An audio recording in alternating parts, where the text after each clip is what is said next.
Въпросът ни предизвика смут сред бургазлии. Защо според вас се изневеряват жените?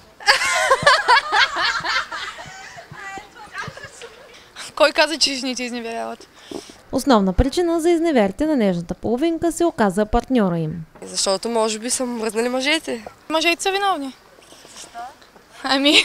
Значи причината е в тях, те ни дават достатъчно. Изневеряват, защото мъжете им не обръщат достатъчно внимание, търсят някакво разнообразие, ежедневието им е прекалено сиво и по този начин добиват повече самочувствие.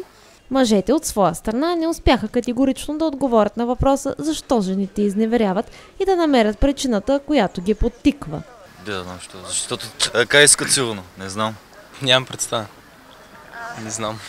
Не знам, може би е липса на нещо от тяхната половинка, някаква част от тяхната половинка им липса и затова. Зависи как момчето е подходил към нея. Вече зависи от двата пола, ама различни мнения. Аз не мога да си обясня, аз съм задал този въпрос и не съм получил отговор.